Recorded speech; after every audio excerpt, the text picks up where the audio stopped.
Hello friends, कैसे हो आप सब। उम्मीद है कि बढ़िया होंगे और पढ़ाई कर रहे होंगे।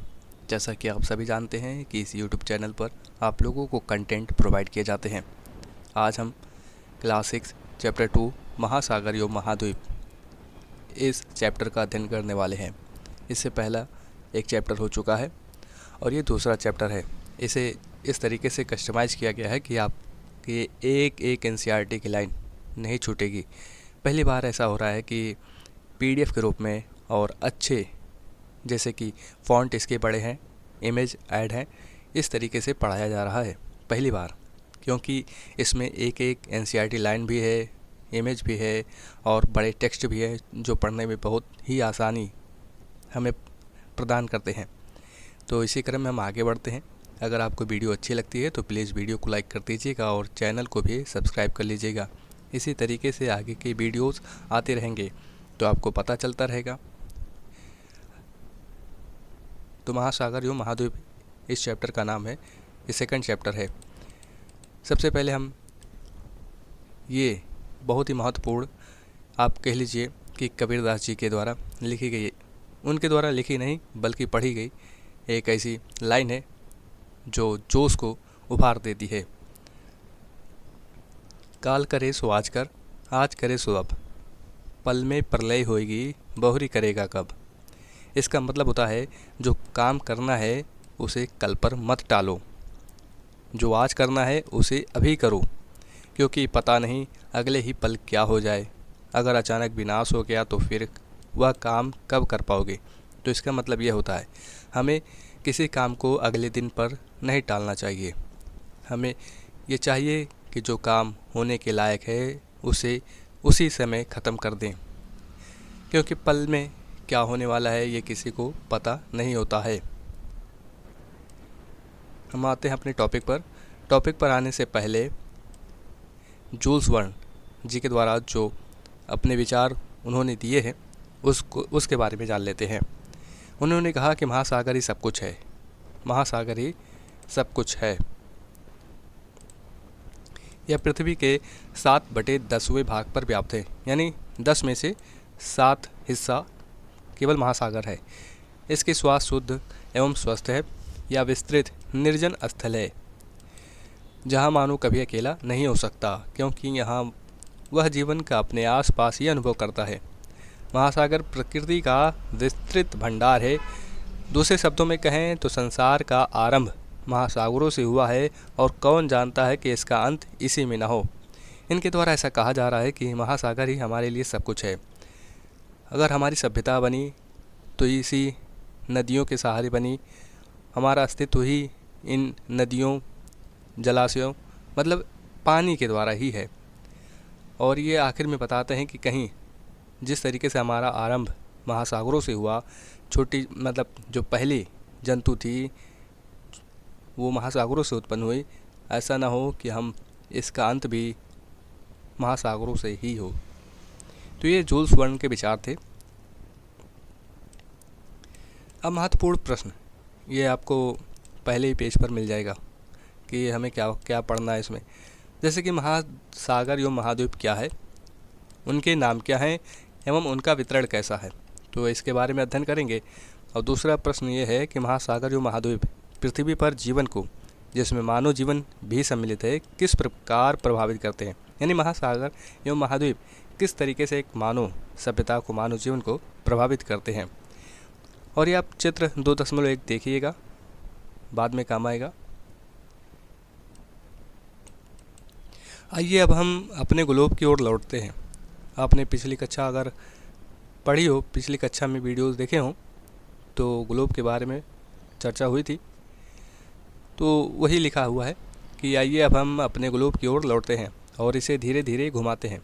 आप चंद्रमा से लिए गए पृथ्वी के चित्र को भी देख सकते हैं। आपको सबसे अधिक कौन सा रंग दिखाई देगा? निश्चित ही आपको नीला रंग दिख रहा होगा, परंतु यह क्या दर्शाता है? ये नीला रंग आपको क्या बताता है?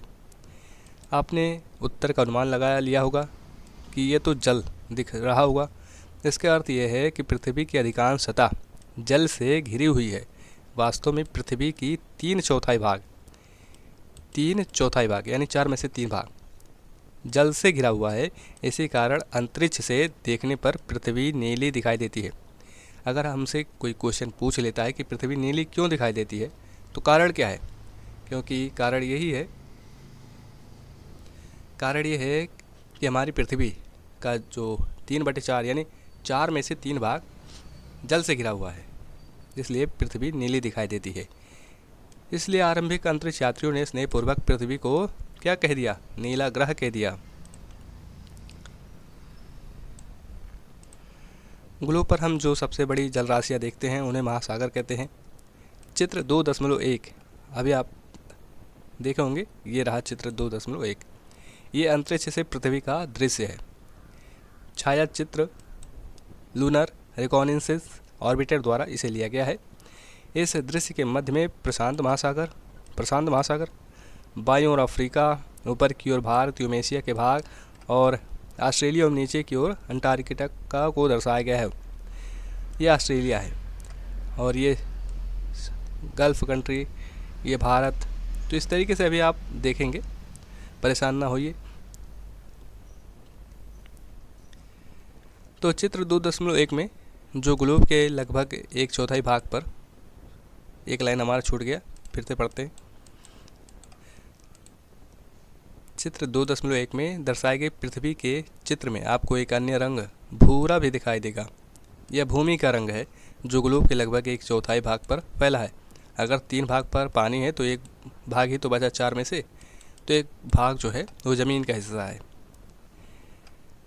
भूमि के एक बड़े भाग को भूखंड कहते हैं एवं भूमि के एक बड़े निरंतर विस्तार को महाद्वीप कहते हैं। यानी लगातार अगर भूमि आपको मिलती जाए तो उसे महाद्वीप कह सकते हैं। हम इसके बारे में आगे आने वाले स्लाइड्स में जानेंगे, तो आप चिंता मत करिए। पृथ्वी की जलवायु के निर्माण में महासागर एवं महाद्वीप दोनों महत्वपूर्ण भूमिका निभाते हैं। ये जीवन के सभी पहलुओं को प्रभावित करते हैं, जिनमें सभी जीव जंतु, पौधे एवं मानव जीवन भी सम्मिलित हैं। हम उनके प्रभाव को अपने इतिहास, संस्कृति और अपने दैनिक जीवन पर भी देखते हैं। आप देख लीजिए, जैसे कि भारत में कुछ अलग कल्चर है, बाहर देशों में कुछ अलग कल्चर है। तो ऐसा क्यों है? जलवायु परिवर्तन के कारण। और जलवायु परिवर्तन क्यों बताया जाता है? यहाँ पर बताया गया है कि महासागर और महाद्वीप जलवायु के निर्माण में महत्वपूर्ण भूमिका निभाते हैं, यही कारण है। यहाँ पर एक कोट्स लिखा हुआ है जो कि एनसीईआरटी में था, मैंने इसका कैप्चर किया। भारतीय नौसेना के प्रतीक चिन्ह पर आदर्श वाक्य है सम नो वरुणा अंकित है, जिसका अर्थ है हे वरुण हमारे लिए कल्याणकारी हो। यह किसको बताता है? यह महासागर, आकाश तथा जल से संबंधित वैदिक देवता वरुण की स्तुति है। आप समझ जाइए कि किस तरीके से आकाश, महासागर इन सब का महत्वपूर्ण है, जो कि हमारे भारतीय नौसेना के प्रतीक चिन्ह पर ये आदर्श वाक्य के रूप में स्थित है। ये रहा।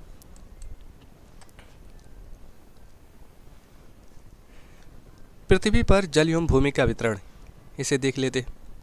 जैसा कि हम देखते हैं कि महासागर एवं महाद्वीप उत्तरी और दक्षिणी गोलार्ध में समान रूप से वितरित नहीं है। ध्यान में रखना है कि उत्तरी और दक्षिणी गोलार्ध में समान रूप से वितरित नहीं है। अब हम चित्र 2.2 में दर्शाए गए दो मानचित्रों का परीक्षण करते हैं। यहाँ भी नीले रंग से महासागरों एवं उनके छोटे छोटे विस्तार, जैसे कि सागर, खाड़ी, जिसे हम बे एंड गल्फ कहते हैं, आदि को दर्शाया गया है। तो आप ये चित्र 2.2 देख सकते हैं। ये रहा चित्र 2.2। ये उत्तर ध्रुव, ये बाएं तरफ जो है वे उत्तर ध्रुव है और ये जो दाहिनी तरफ है ये दक्षिण ध्रुव है। आप केवल चित्र देखें, अभी बाद में आगे पता चलता जाएगा। मैंने कुछ ऐड किया, जैसे कि बे किसे कहते हैं, उपसागर या खाड़ी कैसे कहते हैं। तो बे वह स्थान होता है जहाँ समुद्र का पानी ज़मीन के अंदर की ओर घुसा होता है। समुद्र का पानी ज़मीन के अंदर की ओर घुसा होता है, लेकिन चारों तरफ से पूरी तरह से घिरा नहीं होता। जैसे कि आप एग्जाम्पल में देख सकते हैं, ये हडसन की खाड़ी है। यह किनारे से थोड़ा अंदर तक फैला होता है। आप देखें किस तरीके से ये फैला हुआ है। ये पानी है, मतलब आप समझ जाइए कि पानी है। इसमें पानी शांत होता है, इसलिए यहाँ बंदरगाह भी बनाए जाते हैं। उदाहरण बंगाल की खाड़ी हो चुकी और हडसन की खाड़ी। अब गल्फ कैसे कहते हैं? सक्रिय खाड़ी या खाड़ किसे कहते हैं? गल्फ भी बे की तरह होता है, यानी खाड़ी की तरह होता है, लेकिन यह आकार में ज़्यादा गहरा और सकरा होता है। इसमें समुद्र का पानी ज़्यादा अंदर तक चला जाता है और यह आमतौर पर 3 तरफ से ज़मीन से घिरा होता है। किससे? ज़मीन से घिरा होता है। आप ये पर्शियन गल्फ को देख सकते हैं उदाहरण के रूप में, फारस की खाड़ी या पर्शियन गल्फ। इसी तरीके से मैक्सिको की खाड़ी, ये काफ़ी गहरा और सकरा होता है। देखिए चौड़ा है, ये एरिया चौड़ा है और ये सकरा है, ये सकरा है। तो ये अंतर था। आइए पता लगाइए, ये हमारे लिए क्वेश्चन भी है। प्रत्येक मानचित्र में वृत्ताकार रेखाओं को क्या कहते हैं? वृत्ताकार रेखाओं को क्या कहते हैं, ये हमने पिछली क्लास में फर्स्ट अध्याय में पढ़ा था। क्या आप जानते हैं कि दोनों ध्रुवों पर मिलने वाली रेखाओं को क्या कहा जाता है? अब संकेत किया गया है, संकेत क्या किया गया है कि आपने इनके विषय में पिछले अध्याय में पढ़ा है, परंतु यहाँ इन्हें अलग प्रकार से प्रस्तुत किया गया है। दूसरा क्वेश्चन बनता है कि किस गोलार्ध में अधिक जल है? तीसरा क्वेश्चन बनता है कि आपके अनुसार उत्तरी एवं दक्षिणी गोलार्ध में जल एवं भूमि का अनुपात कितना होगा? समूह में चर्चा कीजिए। आप ग्रुप बनाइए, वहाँ पर अपने दोस्तों से पूछें क्या कभी महासागर एक दूसरे से जुड़े हुए हैं या उनके बीच कोई विभाजन है? तो इसका आंसर आपको पता नहीं होगा अगर आपने पिछली वीडियो नहीं देखी होगी, तो इसलिए मैंने एक अलग स्लाइड में इनका आंसर भी लिख दिया है। जैसे कि पहले का उत्तर था कि प्रत्येक मानचित्र में वृत्ताकार जो रेखाएं होती हैं उन्हें अक्षांश कहते हैं, उन्हें अक्षांश रेखाएं कहते हैं, लैटिट्यूड्स कहते हैं। और दोनों ध्रुवों पर मिलने वाली रेखाएं, इन्हें देशांतर रेखाएं कहते हैं, जो दोनों ध्रुवों पर मिलती हैं। इस तरीके से आपने देखा होगा। और हमारा दूसरा क्वेश्चन है कि किस गोलार्ध में अधिक जल है? तो दक्षिणी गोलार्ध में अधिक जल है, इसे कभी कभी जलगोलार्ध भी कहा जाता है। तीसरा क्वेश्चन हमारा था कि उत्तरी गोलार्ध, आप देख सकते हैं कि उत्तरी एवं दक्षिणी गोलार्ध में जल एवं भूमि का अनुपात कितना होगा, ये क्वेश्चन था। तो इसका आंसर है कि उत्तरी और दक्षिणी गोलार्ध में जल और भूमि का अनुपात जो है वो उत्तरी गोलार्ध में लगभग 60% भूमि है। ये हमारा पृथ्वी है, ये आधा डिवाइड कर दिया गया, ये उत्तरी गोलार्ध है और ये दक्षिणी गोलार्ध है। तो यहाँ पर उत्तरी गोलार्ध में 60% जो है वो भूमि है, ज़मीन है, 40% ही पानी है। जबकि दक्षिणी गोलार्ध में क्या है कि यहाँ दक्षिणी गोलार्ध में 20% ही भूमि है और यहाँ 80% पानी है। इसलिए दक्षिणी गोलार्ध में समुद्र और महासागरों का क्षेत्रफल ज़्यादा है, जबकि उत्तरी गोलार्ध में ज़मीन ज़्यादा है। अगर आपसे कोई पूछ ले तो आप इस तरीके से आंसर दीजिएगा। अगला क्वेश्चन था कि क्या सभी महासागर एक दूसरे से जुड़े हुए हैं? तो हाँ, इसका आंसर है हाँ। ये इमेज आपके एनसीईआरटी में था तो मैंने इसे भी कैप्चर कर लिया। यहाँ पर समुद्री जीवन के बारे में बात करता है कि समुद्री जीवन में कौन कौन सी चीज़ें पाई जाती हैं, जैसे कि प्रवाल भित्ति। आप समुद्री एनीमोन थोड़ा सा बड़ा करके दिखाता हूँ इस तरीके से कि समुद्री एनीमोन पर तारामीन पाया गया और यहाँ शार्क है, यहाँ स्पर्म व्हेल है, माँ और शिशु दोनों हैं, और ये डॉल्फिन है। ये उष्णकटिबंधीय बहुरंगी मछलियों के साथ सतही प्रवाल भित्ति है, या शैवाल है, या एम्परर पेंगुइन है, ये बोनिया समुद्री टर्टल है। तो इस तरीके से समुद्री जीवन भी होते हैं, उनमें कई प्रकार के जीव जंतु पेड़ पौधे इस तरीके से पाए जाते हैं। ऐसा नहीं है कि हम सोचते हैं कि पानी के अंदर क्या होगा, नहीं, बहुत सी चीज़ें हैं, बहुत से संसाधन हैं जो पानी के ही अंदर हैं।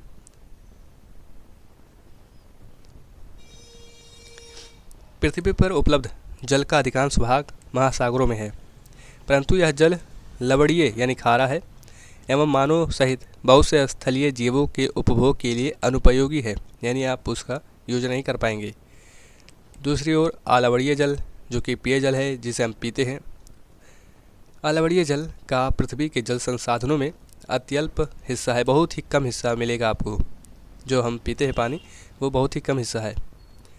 और ये कहाँ से आता है? ये हिमनद, ग्लेशियर, नदियों, झीलों, वायुमंडल एवं भूमिगत जल के रूप में व्याप्त है। जो हम पीते हैं ये इन्हीं रूपों में है। आइए विचार करते हैं। जब पृथ्वी पर जल प्रचुर मात्रा में उपलब्ध है, फिर भी जल की कमी अथवा जल संकट की इतनी चर्चा क्यों सुनाई देती है? जब कहा जाता है कि 4 हिस्से में से 3 भाग पर पानी ही है, तो फिर क्यों हम सुनते हैं कि जल की कमी हो गई, जल संकट आ गया? तो ऐसा न्यूज़ में क्यों रहता है? ये अच्छा सवाल है। और दूसरा क्वेश्चन ये बन जाता है कि जल संरक्षण के कौन कौन से उपायों से आप अवगत हैं?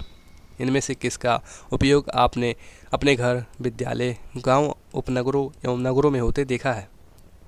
अगर आप देखे होंगे किस तरीके से जल जल को बचाया जाता है, जल को स्टोर किया जाता है आगे के लिए। कभी कभी सूखा पड़ता है तो आप देखते हैं कि कितने तरीके से मुहिम चलाए जाते हैं, क्या क्या उपाय किए जाते हैं। तो उनका क्वेश्चन का आंसर देने के लिए यहाँ मुख्य कारण और उदाहरण से समझते चले जाएंगे। जैसे कि कारण क्या है कि पृथ्वी पर पानी ही पानी है, तो फिर कमी क्यों है? तो कारण क्या है? पहला कारण है जनसंख्या वृद्धि, कि ज़्यादा लोग होंगे तो ज़्यादा पानी की खपत होगी। अब उदाहरण के सहारे समझ लेते हैं। जैसे कि पहले गांव में 100 लोग थे, एक तालाब से पानी लेते थे। अब 500 लोग उसी तालाब में पानी ले रहे हैं, तो पानी की मात्रा कम हो जाएगी। तो पहला कारण बताया गया कि जनसंख्या वृद्धि भी इसका कारण है। दूसरा कारण असमान वितरण, कुछ जगह पानी की भरमार है तो कुछ जगह सूखा। जैसे कि आप देखें कि मेघालय में खूब बारिश होती है लेकिन राजस्थान में पानी की कमी है, तो इस तरीके से असमान वितरण भी है पानी का। तीसरा कारण है जल प्रदूषण, नदियों में कचरा और रसायन। आप अपने खेतों में भी देखें कि किस तरीके से हम खाद का प्रयोग करते हैं। खाद का प्रयोग कर देते हैं, पानी, अभी धान का समय है, धान में पानी भर देते हैं, फिर उसमें खाद डालते रहते हैं, वो भी ख़राब हो जाता है। ना पशुओं के पीने के लिए होता है, ना हमारे लिए पीने के लायक होता है। तो ये भी हम अपशिष्ट उसे गंदा कर देते हैं। कारण अगला है कि भूजल का अत्यधिक दोहन करते हैं, ज़रूरत से ज़्यादा पानी निकालते हैं। हम नहाते समय 1 बाल्टी नहीं 2 बाल्टी से नहा लेते हैं। ये अधिकतर गाँव में होता है।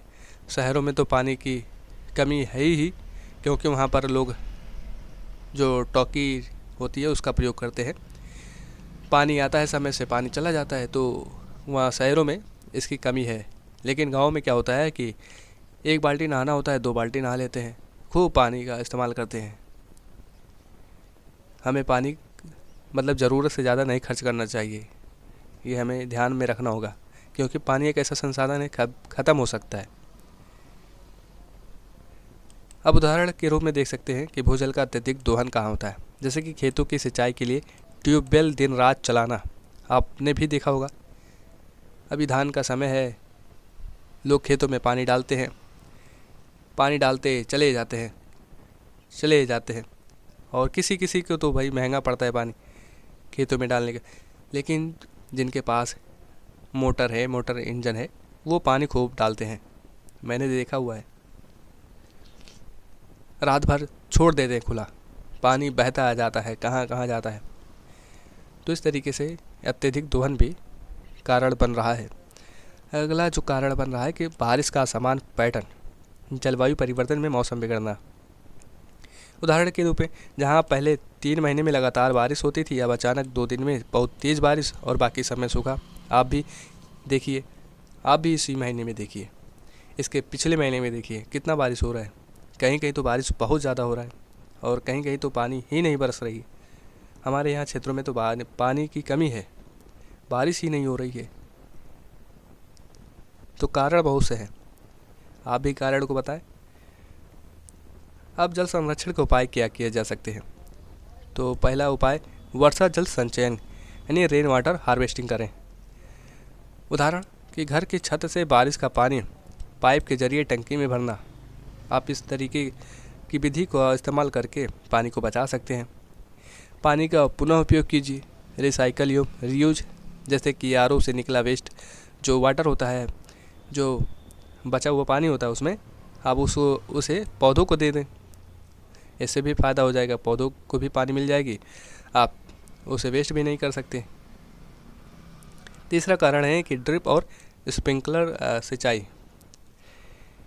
इसका मतलब होता है कि खेत में पाइप से बूंद बूंद पानी देना ताकि पानी बर्बाद ना हो, यानी ज़रूरत जितना है उतना दे दीजिए। कहीं कहीं तो ऐसा है कि बूंद बूंद पानी दिया जाता है, लेकिन हमारे यहाँ पाइप लाए, खेत में डाल दिए, इंजन चालू किए, पानी भरता गया। नदियों, तालाबों, कुआं का संरक्षण हमें करना चाहिए, उन्हें बचाना चाहिए। उदाहरण के रूप में गांव में तालाब की सफाई और गाद निकालना होता है, लेकिन क्या होता है, छोड़ देते हैं। कूड़ा करकट जो घर से निकलता है जाके वहीं पर बहा देते हैं। और अगला, लीकेज रोकना। लीकेज अगर रोक लें तो पानी की बचत हो सकती है, जैसे कि नल से टपकते पानी को तुरंत ठीक करना। बहुत से लोग होते हैं, पानी अगर पाइप में पानी कहीं लीकेज है छोड़ देते हैं, लेकिन अब सुधार हो रहा है, ठीक करवा लेते हैं। अगर एक एक बूंद गिरेगा तो घड़ा भर देगा, ये कहावत है। लेकिन इसको भी हमें ध्यान में रखना होगा कि लीकेज रोकना है, तभी पानी का संरक्षण हो पाएगा। पेड़ पौधे लगाना चाहिए। उदाहरण के रूप में कि स्कूल में पौधारोपण दिवस मनाना चाहिए। पौधे भी पानी को बचाते हैं, याद में रखना है आपको। तो कुछ क्वेश्चन थे, मैंने उसका आंसर दे दिया। हम अपने टॉपिक पर आते हैं, महासागर क्या है। आप पृष्ठ 32 पर देखिएगा। एनसीईआरटी में देखने का कोई फ़ायदा नहीं है, पूरा एनसीईआरटी की एक एक लाइन है। केवल जो एनसीईआरटी में था मैंने पूरा एक एक अक्षर पूरा लिख दिया है बड़े बड़े फॉन्ट में। आप इस तरीके से एनसीईआरटी में नहीं पढ़ पाएंगे, मैं कह रहा हूँ। लेकिन मैंने यहाँ पर एक एक लाइन को इस स्लाइड में डाल दिया है कि आप लोगों को सुविधा हो। महासागर, तो पृष्ठ 32 पर दिए गए चित्र 2.3 में विश्व के मानचित्र में हम 5 महासागरों, कितने 5 महासागरों, प्रशांत महासागर, अटलांटिक महासागर, हिंद महासागर, आर्कटिक महासागर और दक्षिणी अथवा अंटार्कटिका महासागर को देखते हैं। दक्षिणी को अंटार्कटिका भी कहते हैं। हमने यहाँ 5 महासागरों के नाम बताए हैं। जैसा कि मानचित्र से यह स्पष्ट है कि ये वास्तव में अलग अलग नहीं हैं। क्वेश्चन हमारा था ना कि क्या ये महासागर अलग हैं, तो नहीं, ये एक दूसरे से जुड़े हुए हैं। महासागरों का यह सीमांकन प्रचलन से अधिक कुछ नहीं है, क्योंकि प्राकृतिक जगत ऐसे किन्हीं भी सीमाओं का पालन नहीं करता है। उदाहरण के रूप में समुद्री जल विभिन्न महासागरों में बहता रहता है। समुद्री जल विभिन्न महासागरों में बहता रहता है, जो विविधतापूर्ण समुद्री जीवन को समृद्ध करने में सहायक है। अनेक प्रकार के पौधों एवं जीव जंतुओं की विभिन्न प्रजातियां इन महासागरों में पाई जाती हैं। तो इसका मतलब है कि महासागर एक दूसरे से अलग नहीं हैं, वे जुड़े हुए हैं और इसी कारण से उनमें मतलब सागर के पानी जाते हैं, वहाँ पर पौधे जीव जंतु विकसित होते हैं, कई प्रजातियाँ उन्हीं के सहारे पाई जाती हैं, जीवित होते हैं। समुद्री वनस्पति जगत में छोटे पौधे एवं सभी समुद्री शैवाल, एल्गी और सीवीड्स सम्मिलित हैं। समुद्री वनस्पति जगत में कौन कौन सम्मिलित है? छोटे पौधे एवं सभी समुद्री शैवाल सम्मिलित है। समुद्री प्राणी जगत में हजारों प्रजातियों की रंगीन मछलियाँ, डॉल्फिन, व्हेल और अनगिनत रहस्यमयी गहरे समुद्री जीव शामिल हैं, जिन्हें अभी तक हम नहीं जान पाए हैं कि कौन कौन से जीव हैं। सूर्य की रोशनी वाली सतह से लेकर अंधेरी गहराइयों तक समुद्र के प्रत्येक क्षेत्र में जीवन के विविध रूप पाए जाते हैं। अभी तक हम उतनी गहराइयों में नहीं गए हैं जहाँ पर हम उन जीव जंतुओं या पेड़ पौधों को पहचान सके कि कौन से जीव हैं। अभी तक बहुत से ऐसे जीव हैं जिनके बारे में हमें पता नहीं है और वे कहीं ना कहीं विलुप्त भी होते जा रहे हैं। कुछ हैं उनके बारे में ज्ञान नहीं है, तो बहुत अभी चीज़ें हैं जो अभी हमें पता नहीं है, जिनसे हमें अज्ञान है। यहाँ समुद्री मतलब बताया गया है कि समुद्र क्या है कि महासागर एवं सागरों में पाए जाने वाले अथवा उससे संबंधित जितने भी चीज़ें होती हैं उन्हें समुद्री कह देते हैं। वनस्पति जगत क्या है? किसी विशेष क्षेत्र अथवा कालखंड में पाए जाने वाले पेड़ पौधे होते हैं, उन्हें वनस्पति जगत कहा जाता है। प्राणी जगत किन्हें कहा जाता है? किसी विशेष क्षेत्र अथवा कालखंड में पाए जाने वाले जीव जंतु को कहते हैं। अब यहाँ पर चित्र 2.3 जो वहाँ पर ऊपर हमने पढ़ा था कि आप चित्र 2.3 देखिए, तो यहाँ पर 5 महासागर, उनकी पारंपरिक सीमाओं और महाद्वीपों को प्रदर्शित करता हुआ विश्व का मानचित्र है। ये उत्तरी अमेरिका है, ये महाद्वीप है, ये दक्षिणी अमेरिका, ये अफ्रीका, यूरेशिया यानी इसमें यूरोप भी है और एशिया भी है, और ऑस्ट्रेलिया। अब महासागर कौन से हैं? ऊपर है आर्कटिक महासागर, इधर है प्रशांत महासागर, ये अटलांटिक महासागर, ये हिंद महासागर और ये दक्षिणी महासागर। आप ये ना कहिएगा कि ये अलग है, ये मिला हुआ है। प्रशांत महासागर ये मिला हुआ बहुत दूरी तक फैला हुआ है, क्योंकि ये सबसे बड़ा प्रशांत मतलब महासागर है। आइए पता लगाइए। अब पता क्या लगाना है? नीचे दी गई तालिका में बताइए कि 5 महासागर किस गोलार्ध और गोलार्धों में अवस्थित हैं। तो आप ये करिएगा, ठीक है। मानचित्र में देखने पर यह स्पष्ट हो जाता है कि प्रशांत महासागर सबसे बड़ा है। दूसरा सबसे बड़ा महासागर है अटलांटिक, ठीक है। दूसरा सबसे बड़ा महासागर है अटलांटिक। हिंद महासागर तीसरे स्थान पर, जबकि दक्षिणी महासागर चौथे स्थान पर और सबसे छोटा आर्कटिक है। आप इसे इस तरीके से इंग्लिश में देख सकते हैं। ये ट्रिक है याद करने का कि कौन बड़ा है सबसे। तो पी से पैसिफिक यानी प्रशांत महासागर, ए से अटलांटिक, आई से हिंद महासागर इंडियन ओशियन, और एस से सदर्न ओशियन दक्षिणी महासागर, और ए से आर्कटिक महासागर। तो ये सबसे बड़ा, फिर इससे ये कम, फिर इससे कम, ये इस तरीके से क्रम है। तो आप ये बताइएगा, ठीक है। ये क्वेश्चन आपके लिए छोड़ रहा हूँ, आप इस इमेज को देखिएगा और यहाँ पर आप बताइएगा कि कौन सा महासागर कहाँ है, किस जगह स्थित है, किस गोलार्ध में। जैसे कि प्रशांत महासागर के बारे में बताया जाता है कि कहाँ स्थित है, तो ये 0 डिग्री, मतलब ये जान लीजिए कि ये पृथ्वी को उत्तर और दक्षिण में बांट देता है। तो ये कहाँ है? उत्तर में है। ये उत्तरी गोलार्ध, ये दक्षिणी गोलार्ध। तो ये कहाँ है? उत्तरी गोलार्ध में। प्रशांत महासागर कहाँ है? तो यहाँ है उत्तरी गोलार्ध में। इस तरीके से आप बताइएगा। आपके लिए एक छोटा सा क्वेश्चन। ध्यान रखें, क्या ध्यान रखना है? जैसे कि महासागरों के मानचित्र से स्पष्ट है कि हिंद महासागर का विस्तार उत्तर में एशिया, पश्चिम में अफ्रीका, पूर्व में ऑस्ट्रेलिया और दक्षिण में दक्षिणी महासागर तक है। देख लेते हैं पहले हिंद महासागर को। हिंद महासागर देखिए आप, हिंद महासागर ये अफ्रीका से लगा हुआ, ये ऑस्ट्रेलिया से लगा हुआ, ये यूरेशिया से लगा हुआ, और ये या दक्षिणी महासागर से भी लगा हुआ है। भारत के दोनों ओर हिंद महासागर के 2 भाग दिखाई देते हैं। हिंद महासागर के 2 भाग दिखाई देते हैं, और वो भी दोनों ओर। पश्चिम में अरब सागर और पूर्व में बंगाल की खाड़ी। आप इस इमेज में देखिए, ये 2.4, ये अरब सागर, ये बंगाल की खाड़ी, ये पूरब में है, ये पश्चिम में है। भारत का यह मानचित्र चित्र 1.6 जैसा ही है, किंतु इसमें अरब सागर व बंगाल की खाड़ी को भी दर्शाया गया है। साथ ही इसमें भारत के 2 प्रमुख द्वीप समूहों को भी दर्शाया गया है। द्वीप समूह, ये समूह दोनों है। द्वीप समूह से संबंधित जानकारी आप पृष्ठ 36 यानी 36 पर दी गई है, वहाँ पर पढ़ेंगे। तो आप घबराइए नहीं, सब पढ़ डालेंगे, एक एक अक्षर पढ़ेंगे। महासागर और आपदाएं। महासागर और आपदाएं यानी महासागर और उनसे संबंधित जो आपदाएं हैं वो हम देखेंगे। तो इस अध्याय के आरंभ में दिए गए पृथ्वी के चित्र को फिर से देखिए। पृथ्वी के चित्र को फिर से देखना है, आप देखेंगे? ठीक है, देखते हैं।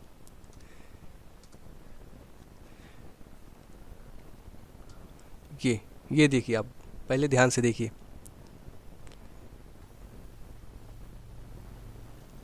ये देख लिए। अब चलते हैं अपने वापस उसी पेज पर। आपने ध्यान दिया होगा कि पूरी पृथ्वी पर कुछ सफ़ेद आकृतियाँ दिखाई देती हैं। क्या आप अनुमान लगा सकते हैं कि वे क्या हैं? वे बादलों के विशाल समूह हैं। ये बादल महाद्वीपों में वर्षा लाते हैं। ये बादल क्या करते हैं? महाद्वीपों में वर्षा लाते हैं, यानी ज़मीन भाग पर पानी लाते हैं। उदाहरण के लिए कि भारत में होने वाली अपेक्षित मानसूनी वर्षा महासागरों से उत्पन्न होती है। इस वर्षा के अभाव में, अगर वर्षा ना हो तो इस वर्षा के अभाव में हमारी कृषि और पूरा जीवन अस्त व्यस्त हो जाएगा। महासागर तूफानों को भी जन्म देते हैं। अत्यधिक वर्षा वाली विध्वंसक घटनाएं अथवा अति प्रचंड हवाएं जैसे कि चक्रवात विश्व के तटीय क्षेत्रों में दूर दूर तक क्षति पहुंचाते हैं। आपने देखा होगा इसी साल आपने देखा होगा कि किस तरीके से वायनाड केरल में आया था ना, बहुत ही विध्वंसक तूफान था।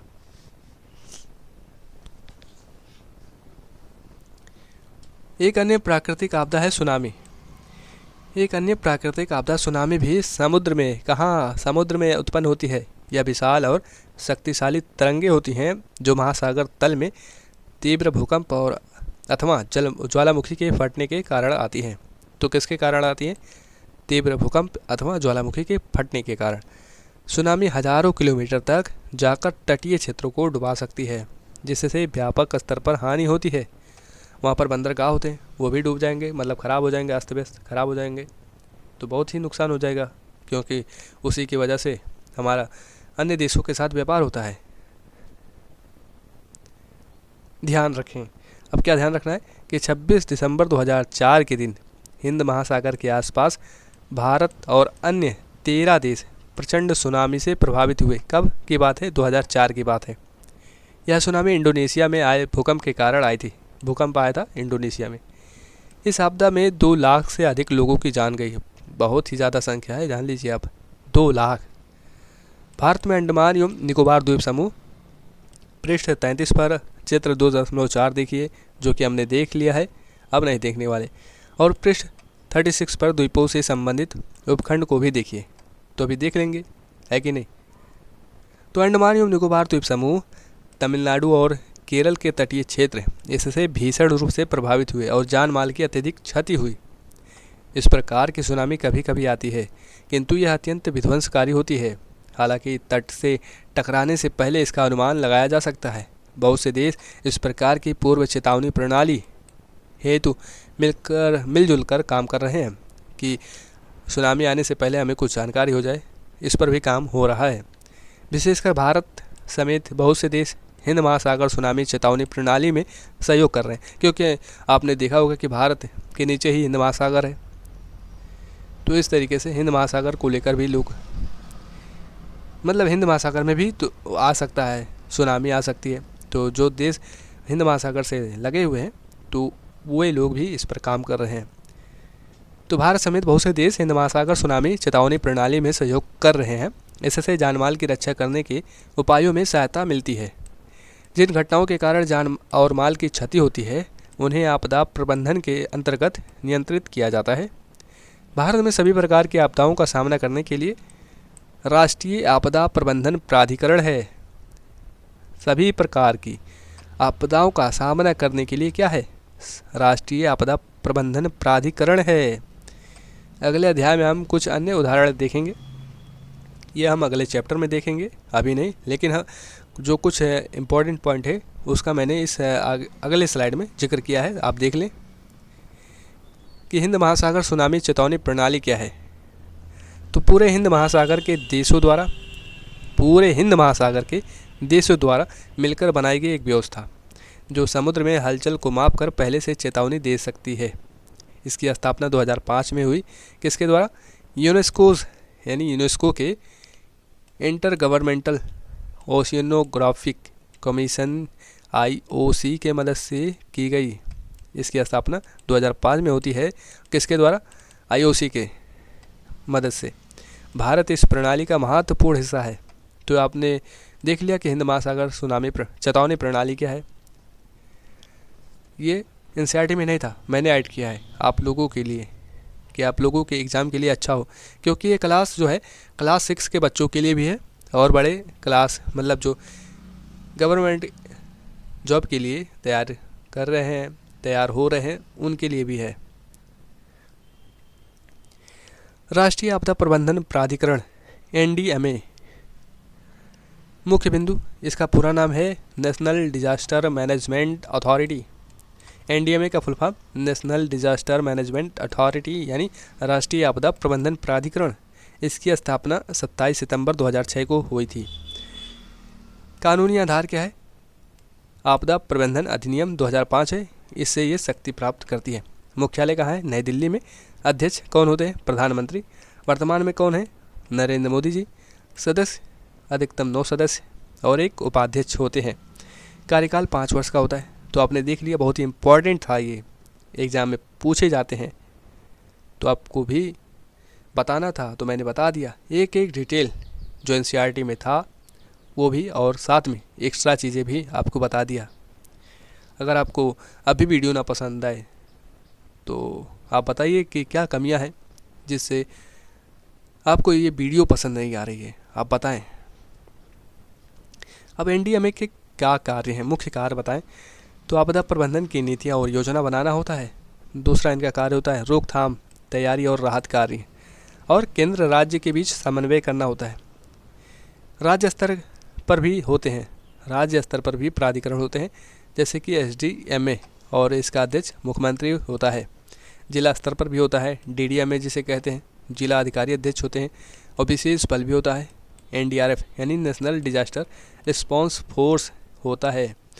2006 12 बटालियन। अब महाद्वीप के बारे में जानते हैं। महासागरों के मानचित्र चित्र 2.3 पर महाद्वीपों को भी दर्शाया गया है। आपने देखा होगा। आप कितने महाद्वीपों को गिन सकते हैं? इसका उत्तर इतना सरल नहीं है, क्योंकि इनकी गिनती कई प्रकार से की जा सकती है। यह हमारी रुचि पर निर्भर करता है कि हम 4 से 7 के बीच किसी भी संख्या की सूची बना सकते हैं। इसके कारण निम्नलिखित हैं। उत्तरी अमेरिका और दक्षिणी अमेरिका को सामान्यतः 2 महाद्वीपों में गिना जाता है। पहले हम देख ही लेते हैं चित्र 2.3। ये रहा चित्र 2.3, और मैंने पहले ही बताया था कि महाद्वीप कहाँ कहाँ है।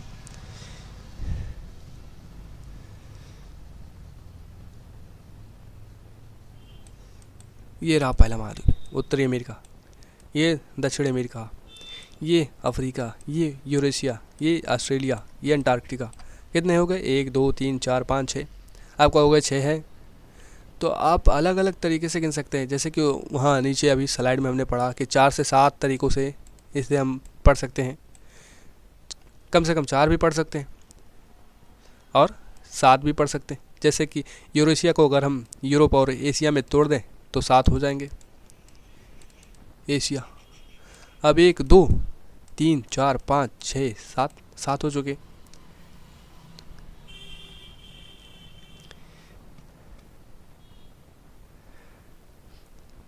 तो ही ये चीज़ है कि हम 4 से 7 के बीच किसी भी संख्या की सूची बना सकते हैं।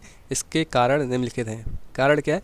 उत्तरी अमेरिका और दक्षिणी अमेरिका को सामान्यतः 2 द्वीपों में गिना जाता है। हमने गिना है, परंतु यदि देखा जाए तो यह एक ही भूखंड है।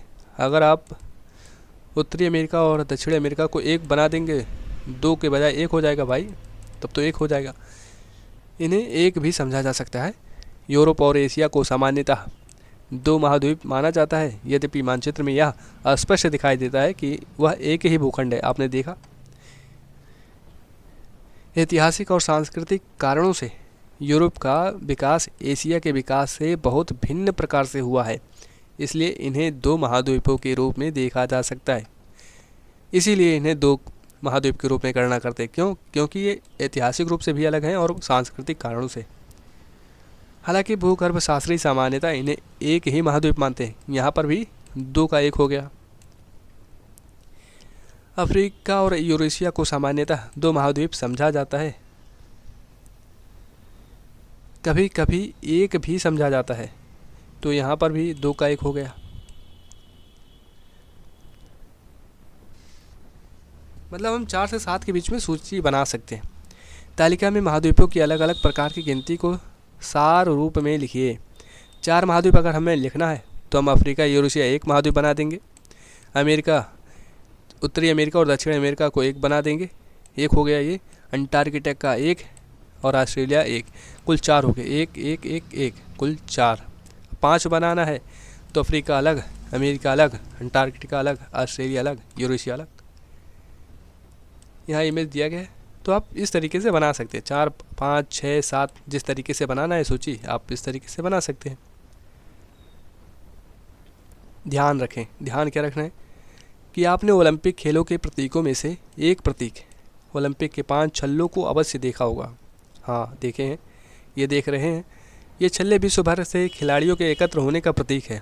इन छल्लों को 5 बसे हुए महाद्वीपों अफ्रीका, अमेरिका, एशिया, ऑस्ट्रेलिया और यूरोप का प्रतिनिधित्व करने के लिए चुना गया था। अच्छा, ये जो 5 हैं, 5 रिंग, ये महाद्वीपों को बताते हैं, महाद्वीपों के बारे में बताते हैं। ठीक है, ये ध्यान में रखना है। आज पता चला, आज आप लोगों को पता चला ना। हाँ, तो इसी पर आप वीडियो को लाइक कर दीजिए अगर आपको आज पता चला है। आइए आप पृष्ठ 36 यानी 36 पर दिए गए आरेख को देखें, जो 7 महाद्वीपों की सूची पर आधारित है। यह उनके वास्तविक आकार को नहीं अपितु सापेक्षिक आकार को दर्शाता है। आप कागज़ पर महाद्वीप को दर्शा सकते हैं, नहीं, केवल हम उसके सापेक्षिक आकार को बताते हैं। वास्तविक आकार तो बहुत लाखों किलोमीटर स्क्वायर में कहाँ से दर्शा पाओगे भाई। तो हम एक्स्ट्रा इन्फॉर्मेशन जुड़े हैं कि ओलंपिक के 5 छल्ले जो हैं उनके बारे में आप जान लीजिए। डिज़ाइन किसने किया?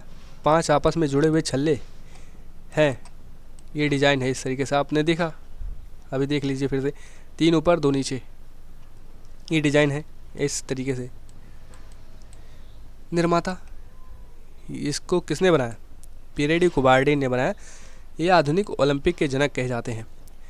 प्रस्तुति वर्ष, इसे कब लाया गया? 1913 में। ये 1913 में आया था। पहला उपयोग कहाँ हुआ? 1920 ओलंपिक खेल एंटवर्प बेल्जियम में इसका पहला उपयोग हुआ था। रंग कौन कौन से हैं? नीला है, पीला है, काला है, हरा है, लाल है। नीला, पीला, काला, हरा, लाल। नीला, काला, लाल, पीला, हरा, तो ये 5 कलर है, आप देख लें। और जो सफ़ेद है वो बैकग्राउंड पर है, बैकग्राउंड में है। अब इसका अर्थ जान लेते हैं। 5 महाद्वीपों की एकता को बारे में बताता है। आपने देखा कि इस तरीके से कनेक्ट हैं सब, तो एकता के बारे में बताता है। नीला बताता है यूरोप के बारे में, पीला बताता है एशिया के बारे में, काला बताता है अफ्रीका के बारे में, हरा बताता है ओशिनिया के बारे में, और लाल बताता है अमेरिका के बारे में। अब ओशिनिया क्या है? ऑस्ट्रेलिया है, ध्यान में रखना है। आइए पता लगाइए। अब आपको पता लगाना है। वर्गों की संख्या को गिनिए और सबसे बड़े एवं छोटे महाद्वीप का नाम बताइए। आप इस तरीके से गिने, 1, 2, 3, 4, 5, 6, इस तरीके से आप गिने। अब बताइए कि कौन सा बड़ा लग रहा है। तो आप देखेंगे कि एशिया ही लग रहा है, हमें तो बड़ा एशिया लग रहा है, तो एशिया बड़ा महाद्वीप है। कौन सा महाद्वीप बड़ा है? उत्तरी अमेरिका अथवा दक्षिणी अमेरिका, इन दोनों के बीच में बताना है कि कौन सा बड़ा है। आप इस तरीके से गिन सकते हैं, 1, 2, 3, 4, ये हमें लग रहा है ये छोटा लग रहा है। आरेख में यूरोप और एशिया को एक ही रंग से भरिए और उसे यूरेशिया नाम दीजिए। मतलब एक करना है, इसको इस कलर से भर दीजिए। ये थोड़ा पिंक है, इसको भी पिंक कर दीजिए और ये खो जाएंगे, आप इसे यूरेशिया कह दीजिए। उसके आकार की तुलना दक्षिण अमेरिका से कीजिए। अरे ये तो बहुत बड़ा है। छोटे महाद्वीप से लेकर बड़े महाद्वीप तक की सूची बनाइए। पैसा याद है? पैसा ट्रिक है ये हमने याद किया था महासागर के बारे में। आप कुछ इस तरीके से ट्रिक बनाइए महाद्वीप को याद करने का। अगर आप नहीं कर पा रहे हैं तो कमेंट में बताइए, मैं बता दूंगा। ठीक है, हाँ ठीक है। द्वीप, यदि आपने इस अध्याय के आरंभ में दिए गए 2 मानचित्रों चित्र 2.2 और 2.3 को ध्यानपूर्वक देखा हो तो आपने पाया होगा कि महाद्वीपों में संपूर्ण भूखंड सम्मिलित नहीं है। संपूर्ण भूखंड सम्मिलित नहीं है, कुछ अलग अलग हैं। भूमि के कुछ छोटे छोटे भाग छूट गए हैं। चारों ओर जल से घिरे हुए भूखंड को द्वीप कहा जाता है। द्वीप किसे कहते हैं? जो चारों ओर से जल से घिरे हैं।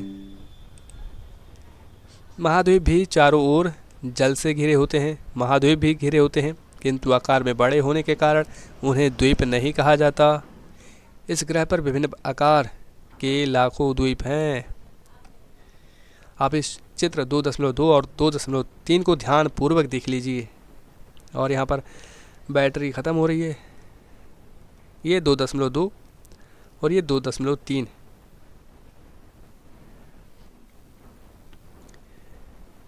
ध्यान रखना है, क्या ध्यान रखना है? विश्व का सबसे बड़ा द्वीप है। विश्व का सबसे बड़ा द्वीप कौन सा है? ग्रीनलैंड है। ग्लोब अथवा मानचित्र पर उसे ढूंढिए। छोटा सा काम करिए, आप इसे ढूंढ लीजिएगा, ठीक है? करेंगे कि नहीं करेंगे? कर लीजिएगा। उसके आकार को समझने के लिए आपको भारत के सबसे बड़े 10 राज्यों के क्षेत्रफल को जोड़ना होगा, तब जाके ग्रीनलैंड बनेगा। ये द्वीप है। हम अपने भारत के 10 बड़े राज्यों को जोड़ें तब ये ग्रीनलैंड जैसा आकार बनेगा। कितना बड़ा है? भारत में 1300 से अधिक द्वीप है। इनमें मुख्य रूप से दो द्वीप समूह हैं। बंगाल की खाड़ी में स्थित अंडमान और निकोबार द्वीप समूह एवं अरब सागर में लक्षद्वीप द्वीप समूह। ये देख लीजिए, ये 2.3 है, 2.4 नहीं है, ऊपर था। 1981 से भारतीय अंटार्कटिका कार्यक्रम के अंतर्गत अंटार्कटिका में अन्वेषण किया जा रहा है। 1981 से अंटार्कटिका एक ऐसा महाद्वीप है जहाँ की जलवायु बहुत अधिक ठंडी और कठोर है। चित्र 2.1 में नीचे सफ़ेद रंग के फैलाव को देखिए, जो कि अधिकांशतः हिम है। क्या है? बर्फ़ है। 1983 में भारत ने अंटार्कटिका में दक्षिणी गंगोत्री नामक पहला वैज्ञानिक बेस स्टेशन स्थापित किया था। कब? 1983 में। बाद में 2 और बेस स्टेशन स्थापित किए गए। इस सुदूर प्रदेश में भारतीय वैज्ञानिकों के लगभग 40 दलों ने विशेष रूप से जलवायु और पर्यावरण के विकास पर शोध कार्य किए हैं। वैज्ञानिकों के रहने के लिए यहाँ बने आवासों में एक पुस्तकालय और यहाँ तक कि डाकघर भी है। वहाँ अंटार्कटिका में जहाँ बहुत ही ज़्यादा ठंड पड़ती है, बहुत ही ज़्यादा, क्योंकि वो जो है दक्षिणी गोलार्ध में है। आप देख लीजिए, पहले इमेज देख लीजिए। 2.4 देखना है ना, 2.4 कहाँ है? ये 2.4 है, लक्षद्वीप समूह और अंडमान और निकोबार द्वीप समूह। और एक आपको इमेज देखना है, ये अंटार्कटिका, ये महाद्वीप है। ये दक्षिणी गोलार्ध में, यहाँ बहुत ज़्यादा ठंड पड़ती है। देख लीजिए भाई, ये रहना आसान नहीं है। ये ग्रीनलैंड का मैंने आपको लोकेशन मैप दे दिया है। आप थोड़ा कष्ट करिएगा, इसे देख लीजिएगा। आप अपने मैप में देख लीजिएगा, नहीं तो इसी स्लाइड में देख लीजिएगा, कोई दिक्कत थोड़ा ना है। ग्रीनलैंड है, कहाँ है ये? आप उत्तरी अमेरिका, ये उत्तरी अमेरिका है। अब आपको याद रखना है सब, ये नहीं कि हम तो भूल गए सर, ये उत्तरी अमेरिका है, ये दक्षिण अमेरिका है, ये यूरेशिया है। याद रखना है सब। ये ग्रीनलैंड है। लोकेशन भी पूछ सकता है कि कहाँ कहाँ है, अक्षांश, देशांतर, ये सब तो याद रखना है। ये मैंने चित्र लगाया हुआ था, ध्यान से उतर गया। 2.4 और 2.1 का, ठीक। ये देखिए पूरा सफ़ेद हो रखा है, ये पूरा बर्फ़ से जमा हुआ है। महासागर और जीवन। महासागर और महाद्वीप पर्यावरण के अति आवश्यक भाग हैं। भले ही हम ध्यान न दें, पर ये हमारे जीवन के अधिकांश पक्षों को प्रभावित करते हैं। हमने उल्लेख किया है कि महासागरों से महाद्वीपों पर वर्षा होती है। यह पृथ्वी के जल चक्र का भाग है, जिसे आप आगे विज्ञान में पढ़ेंगे। उदाहरण, महासागरों के बिना वर्षा नहीं होगी। महासागर नहीं होंगे तो वर्षा नहीं होगी, तो पृथ्वी मरुस्थल बन जाएगी। जैसे कि राजस्थान आप देखते हैं, पूरा बालू बालू। यह भी ध्यातव्य है कि दुनिया भर की आधी ऑक्सीजन है, वो महासागर की वनस्पति जगत उत्पन्न करता है। ये जान लीजिए। अब ये ना कहिएगा कि महासागर के बारे में हम सर जानते नहीं थे, हमें नहीं पता था कि जो ऑक्सीजन हमें मिलता है आधी, वो तो महासागर से ही आता है। ये आज इम्पोर्टेंट लाइन आपको भी पता चला, मुझे भी पता चला। इसलिए कहा जाता है बार बार पढ़ने से बार बार नई जानकारी मिलती है। आप एक ही बुक बार बार पढ़िए, नई जानकारी हमेशा मिलेगी। इसलिए इन्हें पृथ्वी के फेफड़े कहा जाता है। इस प्रकार महासागर जलवायु को नियंत्रित और पृथ्वी पर जीवन को बनाए रखने में महत्वपूर्ण योगदान देते हैं। महासागर अनेक प्रकार से मानव जाति को प्रभावित करते हैं। आरंभिक काल से ही एक जगह से दूसरी जगह जाने, सभी प्रकार के सामानों के व्यापार, सैनिक अभियान संचालित करने और भोजन हेतु मछली पकड़ने के लिए लोगों ने महासागरों और सागरों की यात्रा की है। आप देख लीजिए अंग्रेज़ कहाँ से आए। 1947 के पहले अंग्रेज़ किस तरीके से आए? क्या वो रोड बनाए हुए थे पहले? नहीं, समुद्री यात्रा किए बहुत सी। आप ये देख लीजिए, आप हमारा सामान जो बाहर देशों में जाता है कहाँ से जाता है? समुद्री रास्तों से जाता है। तो ये बहुत इम्पोर्टेंट रोल निभाते हैं। महासागरों ने पूरी दुनिया के तटीय क्षेत्रों पर रहने वाले लोगों की संस्कृति को भी पोषित किया है। उन सभी संस्कृतियों की किंवदंतियों और कहानियों में समुद्र और समुद्री देवताओं और देवियों, समुद्री दैत्यों और समुद्र के कोसों, महासागरों के खतरों और उनके आशीर्वाद की बातें मिलती हैं।